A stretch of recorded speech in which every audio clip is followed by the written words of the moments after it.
Hi, this is Katie with Happy Hearted Watercolors. We're on part 3 of composition using 3 bottles. And I spent a little bit of time while the red was drying working again on rolling this edge of our bottle and that edge of our bottle a little more. I darkened this edge here so I could show that it was a bottle that was more rectangular in shape. The base was rectangular in shape. I also darkened up these little edges here. So here we are, working on the next step. The other thing that I did is I penciled in very lightly some lines here and here where the light was shining through and creating a yellow cast onto the white tablecloth. Here we've got a blue line creating a cast onto the tablecloth. I'm going to change this line because now looking at it, I want to make it more so that the angles look a little better. Okay, so here we go. This is how I'm going to do my line. Doesn't have to be ruler straight. And then here's the red one. So that's what I did. And what I'm going to do is just take and wet down this area here for the blue and lightly put some blue in there. So let's lighten this down. The more layers of paint and water that I'm using on this paper, the more frustrating it's getting, and it's one of the reasons that, again, I like to use the Arches 140 cold press paper. You could use any kind of Arches, but I like to use the 140. It's less expensive. If you think about it, to do this size of a painting, it would be less than $5 to do this painting. And then if I don't like it, I can use the other side because this is good quality paper. So now I'm going to take that blue again, and I did not make my paper. So I'm going to use the lid of a yogurt tub as another mixing tray. A friend of mine figured out that you can get some of the connectors for beer cans and beer bottles and use that. Now I'm going to really follow along here and just lightly put it over the red.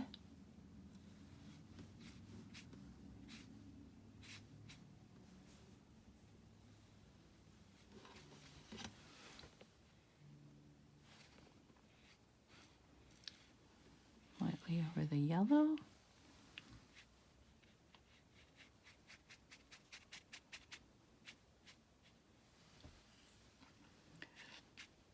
And eventually I will go back and make some more wavery lines. I only want to do one kind of shadow at a time, because if I add this red shadow here, right there, I'm going to end up with the colors bleeding together, and I don't want that. But what I can work on right now is this cork board, this little cork topper. And to do that, I'm just taking a simple brown. You could use raw sienna or burnt sienna. And I'm going to add some yellow ochre in it to create some color continuity and unity within my painting so that it all looks like it belongs and they don't look like they've come from different planets. More yellow ochre than brown. see if that looks like a cork color. Pretty good. And I probably will thin that down a bit. So now I'm just going to give a first coat to my cork. And my brush is a little too wet, and I can tell it's a little too wet for my taste, because the line is it looks very bubbly. So I dabbed my brush on a rag, and you'll notice that it creates a variation of the color too, which is also very nice. I had a teacher, Judy Morris, wonderful painter, if you look her up. I took several classes from Judy Morris, and she said never go an inch without changing something, either color or texture or pattern or something. So you want to have lots of variety in your painting. Now this will dry about 40% lighter than it is, and I can do some texturizing because, again, this is a cork, and cork has texture. And what I'm doing now is taking and pulling off extra color here on my cork so that it will dry even a little lighter. And just for fun, I'm going to add a little bit of color right here on the edges to create the roundness. And then pull the color in towards the middle.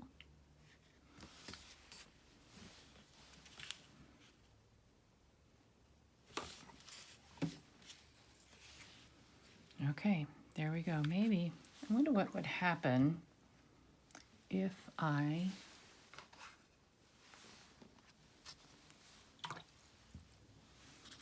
put a little bit of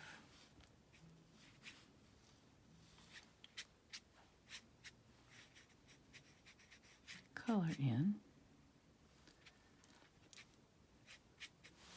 here. I don't want my edges to be very hard. They're called hard edges when they... So I'm going to soften some of those edges with water and pull them out. But I want a variety of color, and again, the paper is affecting how this is able to work.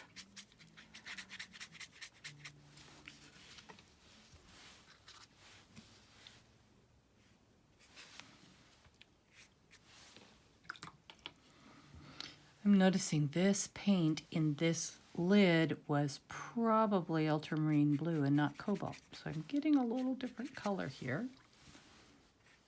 Notice there's a slight variation between the cobalt blue and the ultramarine shadow, but maybe we can say that's because it's a shadow and not the actual bottle.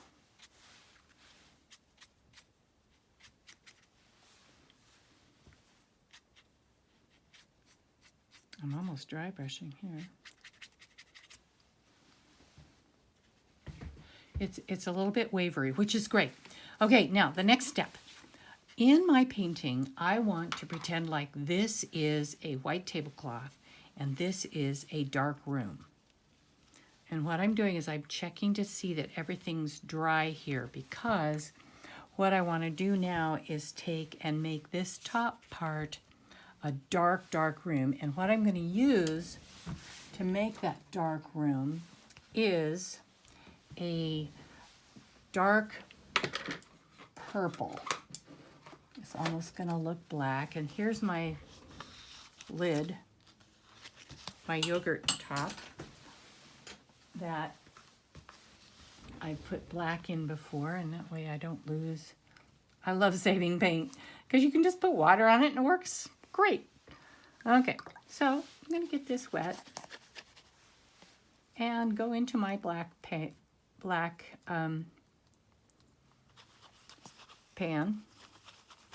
and stir around.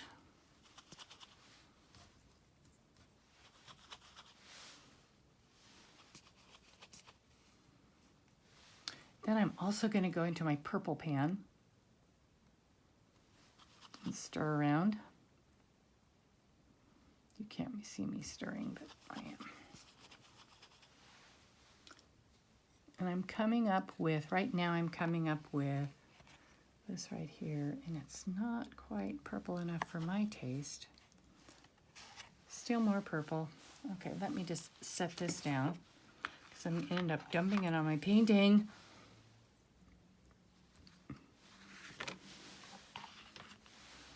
Okay, there we go. I can do this on camera, yeah.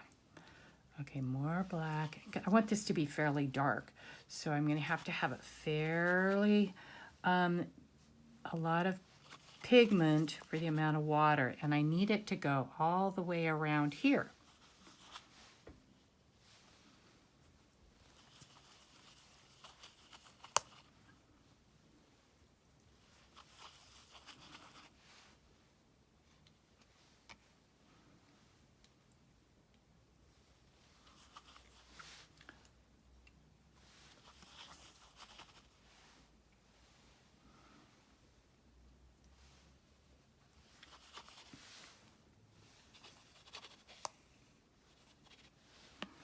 Okay, so here we go. I'm trying to decide if I want to do this wet and wet or wet and dry.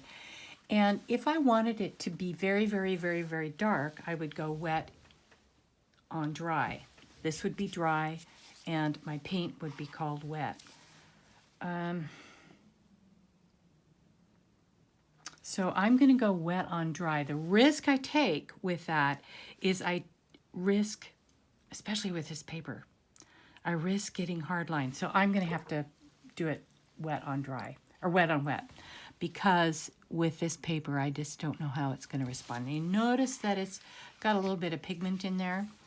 I'm going to say it so you can see what I'm doing, but really it's just because my brush still had some paint on it. But going over it, oh, that paper has a rip in it. You can see the rip right there. So I'm just going to keep adding water. There goes that paint pot on the floor. I don't want that. And right next to the painted bottle, but not to it. Okay, if I keep going quickly,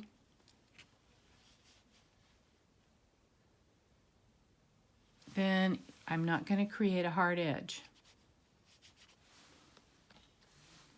And this brush is a little too big for this space. A rule of thumb with your brushes, you use a big brush for a big space, which some of these are nice big spaces, and a smaller brush for a smaller space. It kind of makes sense, doesn't it?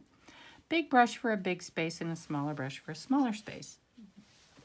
Okay, so I might, just in order to keep this nice and dark, I might be dipping back into my paint pans, right into my black and my purple again and again, so that I can keep it nice and dark. And I'm still going to have some paper showing through, but that's okay. In my inspiration piece, it was pretty black.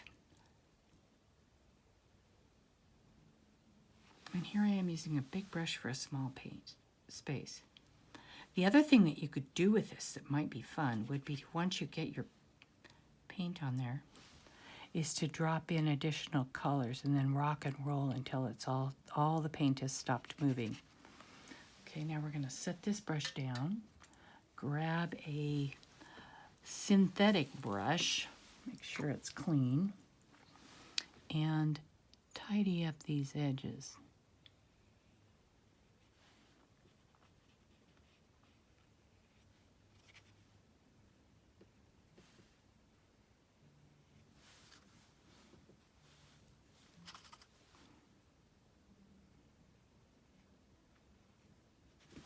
Okay.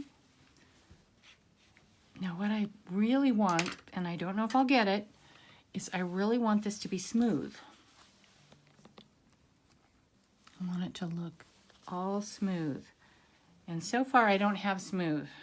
So I'm going to start over here, bring my paint back in, and I can get smooth by not pulling too much of the paint off. As I push down hard, notice how it pulls the paint off. If I just go lightly, it's not going to pull the paint off. And I can work a little magic with rock and roll, which rocking and rolling is taking and moving your paint around.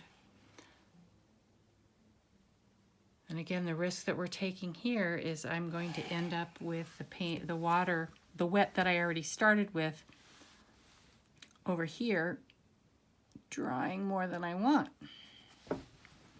So we'll just keep working with it. You might have to keep adding paint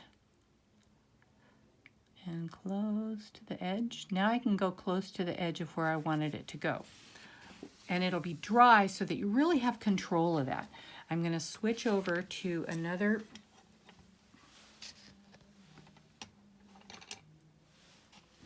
brush so that I can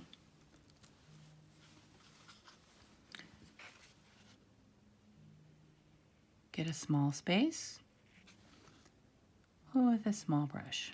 And again, this is a nice stiff brush, so I have the opportunity to really smoothly work that edge.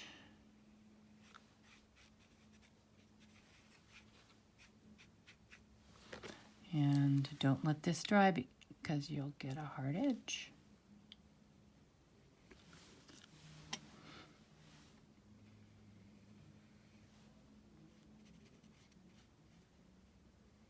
Breathe in and out as you paint a nice straight line. When I worked at the Lane County Fair painting, as fairgoers would walk through our artist pavilion, people would, I think they were joking, but they would say, I can't even draw a straight line. And I always wanted to say, well, I can show you how to draw a straight line, but how many straight lines do you see in nature? And if you use the right kind of brush, you can use a flat brush if you want a really straight line for like a building or such. And the other thing they say is, I just have no talent, and that also would frustrate me because painting is really a way of seeing, and it's not so much talent as it is practice. So I couldn't ride a bike when I first tried, and I tried as a kid and didn't really learn to ride a bike until I was in second grade. That doesn't mean I'm no good at riding a bike now. My daughter learned to ride a bike when she was 3. And yes, maybe she had a little more physical skill, but we still both ended up riding bikes and enjoying that a lot. So just because something takes you a little longer to learn, that doesn't mean you're never going to learn it. That doesn't mean that you're never going to get good at it. I would say that I probably wasn't very good at painting until I learned a few tricks from one of my favorite teachers, Carol Fortner, here in Eugene. And she still gives lessons at River Road Park and Rec and has such a following. And even at her age, her tender age, she was born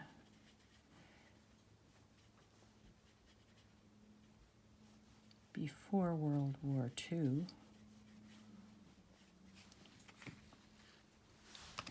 I'm not going to say because she may not want me to tell you her age, but she's an amazing woman. And I think it's the painting that's kept her young and the connections that she has with her students. And now she does it during the pandemic. She does it over Zoom. Here she is, the age she is, doing this skill, this thing over Zoom, using the technology. I think her daughter helps her, but she probably is independent now. So I figured, gosh, if Carol can do it, I can do it. I'm a smart, capable woman, and I run into problems, but most of the time I can figure out how to solve it. Okay, yay, I've got the background in. And we don't want to stop moving this until the paint stops moving. You don't stop moving your paper until the paint stops moving on the paper.